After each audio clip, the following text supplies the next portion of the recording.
আসসালামু আলাইকুম রহমতুল্লাহ। আশা করি সবাই ভালো আছেন। কুইক টিম একাডেমির আরেকটি নতুন ভিডিওতে আপনাদেরকে স্বাগত। আমরা এখন দেখব ক্লিপিং পাতার দ্বিতীয় পর্ব। তো আমরা যে ইমেজটা দেখতে পাচ্ছি এটাকে আমরা আজকে ক্লিপিং পাত করে দেখাবো। সেজন্য আমরা জানি প্রথমে আমাদেরকে পেন টুল সিলেক্ট করতে হবে। এরপর এই যে লেয়ারটা লক করা আছে, আমরা একটা ক্লিক দিলে এটা আনলক হয়ে যাবে। তারপর এটাকে আমরা একটা কপি করে নেব। আপনারা অনেকভাবে কপি করতে পারেন। আমি কন্ট্রোল জে দিয়ে কপি করতে পারি। কন্ট্রোল জে ক্লিক দিলে এটা কপি হয়ে যাবে। মাঝখানে আমরা লেয়ার ক্রিয়েট লেয়ার বাটনে ক্লিক দিয়ে নতুন একটি ব্ল্যাঙ্ক লেয়ার ক্রিয়েট করব। ক্রিয়েট করার পরে এটা আমরা কন্ট্রোল ব্যাক স্পেস চেপে এটাকে হোয়াইট দিয়ে ফিল করে দেবো, ব্যাকগ্রাউন্ড কালার দিয়ে এটাকে ফিল করে দিলাম। ফিল করে দেওয়ার পর আমরা চলে গেলাম প্রথম যে দ্বিতীয় যে লেয়ারটা কপি করেছি এই লেয়ার। এরপর আমরা পেন টুল দিয়ে কাজ করব। ওকে, ধরুন আমার এখানে রিকোয়ারমেন্ট এই যে হোয়াইট অংশটুকু থাকবে, এই এই অংশটুকু চলে যাবে আর এই প্রোডাক্টটা থাকবে। আমি কাজ শুরু করছি। জাস্ট এই প্রান্ত থেকে আমি কাজ শুরু করবো। এখানে একটা ক্লিক দেবো। তারপর এই পরিমেয় এখানে একটা ক্লিক দিয়ে সুন্দর করে এটা মেলানোর চেষ্টা করবো। আমি আপনাদের সুবিধার্থে খুব আস্তে আস্তে কাজ করব। তারপর এই মাথায় আমরা অল্টার চেপে ধরলে এটাকে আমরা নিয়ন্ত্রণ করতে পারতেছি, হ্যাঁ, যেদিকে ইচ্ছে মুভ করতে পারতেছি। তো আমি এটাই বরাবর রাখবো। দেখুন এইখানে একটু কি আছে, কার্ভ আছে, ছোট্ট একটি কার্ভ আছে। আমি এইখান থেকে এখানে ক্লিক দেবো, দেওয়ার পরে এটা এইখানে ম্যানেজ করবো।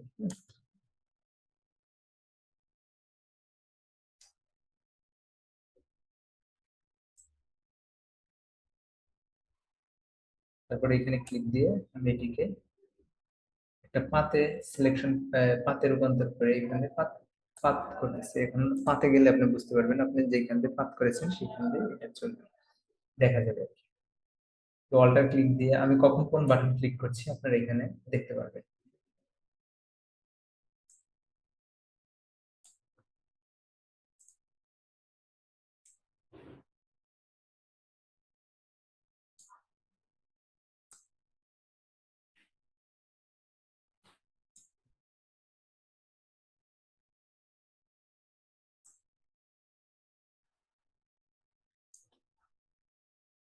খুব আস্তে আস্তে আমি আপনাদের কাজ দেখাচ্ছি যেন আপনারা সবগুলোকে আয়ত্ত করতে পারেন। একদমই যারা বিগিনার রয়েছে তাদের তারপরে অনেক কিছু বুঝতে কষ্ট হলে আপনারা দয়া করে কমেন্ট বক্সে জানাবেন আপনাদের সমস্যাগুলো। আমি সমাধান করার চেষ্টা করবো ইনশাল্লাহ।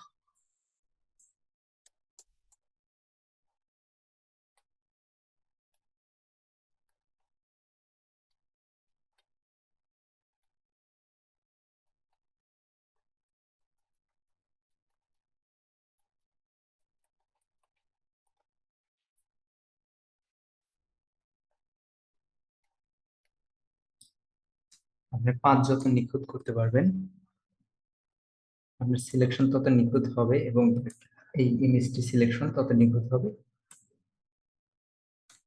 প্রথম অবস্থায় আপনারা খুব একটা নিখুঁত করতে পারবেন না। বেশ কিছু ইমেজে কাজ করার পর আপনাদের একটা হাতের পারফেকশন চলে আসবে, তখন আপনারা যে কোনো ইমেজ খুব সহজেই ডিলিট করতে পারবেন ব্যাকগ্রাউন্ড। আমাদের ভিডিওগুলো ভালো লাগলে অবশ্যই একটি লাইক দিবেন এবং যারা সাবস্ক্রাইব করেননি তারা সাবস্ক্রাইব করে নেবেন।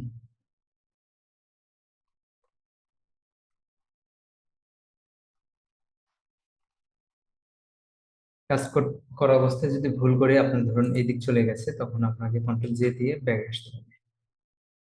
বিষয়টি মনে রাখবেন, হ্যাঁ। ধরুন আমার হঠাৎ এই দিক চলে গেছে, হ্যাঁ।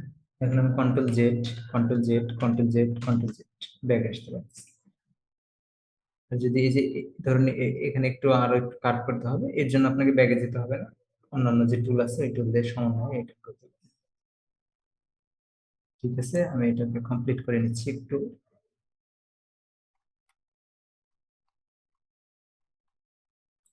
ওকে, তো মোটামুটি আমার ব্যাকগ্রাউন্ড সিলেকশন করা শেষ। এখন আপনি ব্যাকগ্রাউন্ডটা এইভাবে সিলেকশন করবেন, যেটুকু ডিলিট করবেন সেটুকু এইভাবে সিলেকশন করবেন।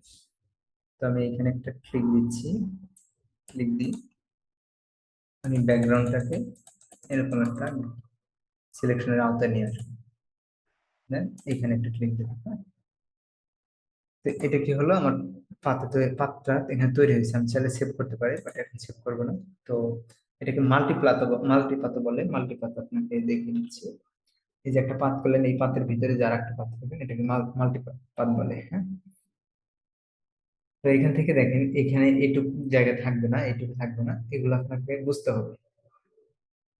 এখান থেকে খুব সহজে আমরা এখান থেকে এভাবে এটা সিলেকশন করতে পারি।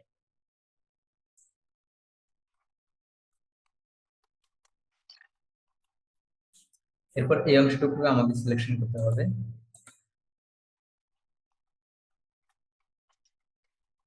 খুব সতর্কতার সাথে এখানে আমরা সিলেকশন করব।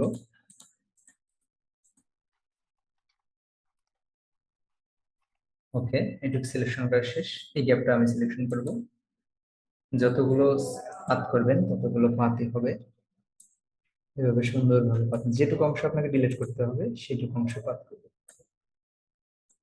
কোনো কোনো সময় আপনাকে প্রোডাক্টকে পাত পাত করতে হবে, হ্যাঁ।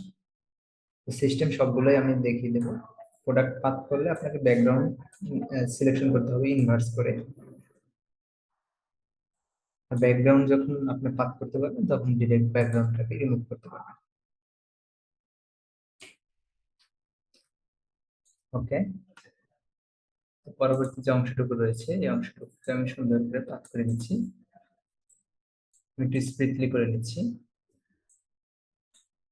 আশা করি আপনারা বুঝতে পেরেছেন যে পাত কিভাবে করতে হয়।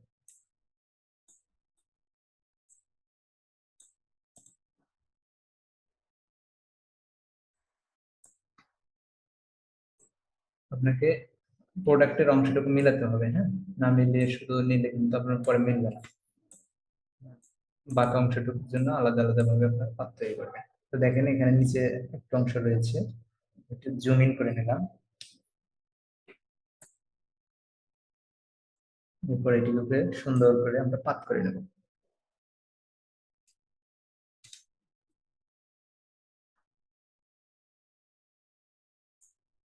এটুকু শেষ। শেষ যে প্রান্তটি রয়েছে এটিকে আমরা সেম পদ্ধতিতে পাত করে নেব।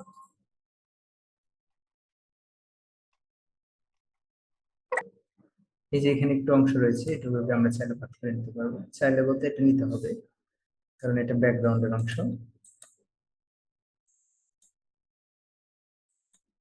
ওকে, আমি প্রোডাক্ট থেকে ব্যাকগ্রাউন্ডকে সম্পূর্ণভাবে পাত করে আলাদা করেছি, হ্যাঁ। এখন যদি আমি লেয়ারে এসে এখান থেকে রাইট ক্লিক করে ম্যাক্স সিলেকশন এবং জিরো ফেদার দিয়ে করলাম। ওকে করার পরে দেখেন এখানে আমার পাঁচ সিলেকশন হয়েছে। এই যে শেষের যেটুকু এইটুকু সিলেকশনের আমি আরেকটু জুম করছি, এইটুকু আসছে, হ্যাঁ। এই সমস্যা আপনাদের হতে পারে। তো এটার হতে আপনাদের অনেক ভালো হয়েছে, কারণ আপনারা আপনাদের নতুন অবস্থায় এই সমস্যাটা হলে আপনারা সলভ করতে পারবেন। তো এটার সলিউশন আমি দেখিয়ে দিচ্ছি। যেটা যেভাবে আছে, এটা যেভাবে আছে সেভাবেই থাক। আমরা এখান থেকে চলে যাব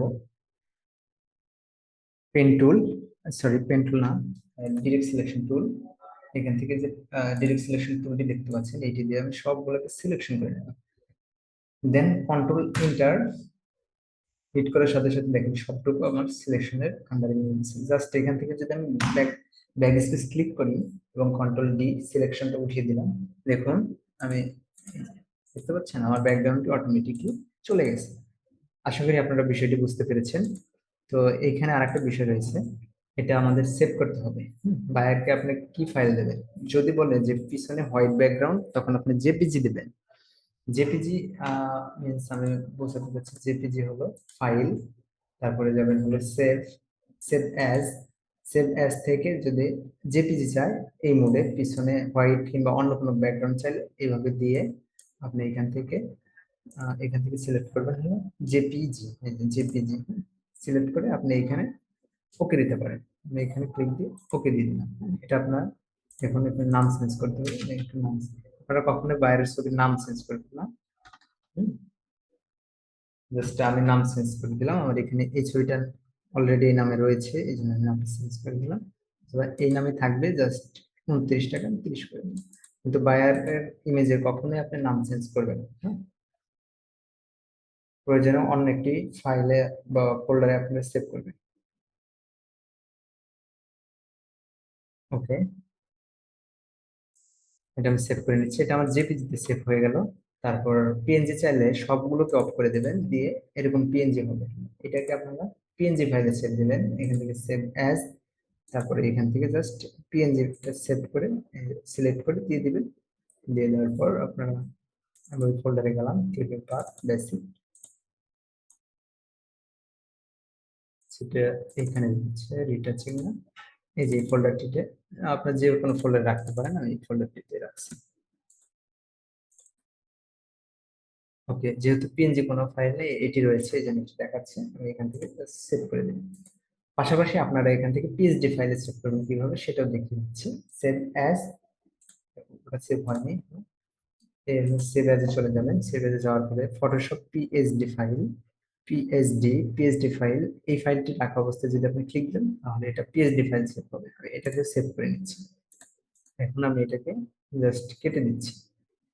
হুম, এটাকে আমি কেটে দিলাম। দেওয়ার পরে এখন যদি আমি ওপেন করি এখান থেকে ওই ফাইলটি, এই যে পিএসডি ফাইল হয়ে গেছে, দেখছেন? এটা পিএসডি, এটা পিএনজি, এটা এটা জেপিজি।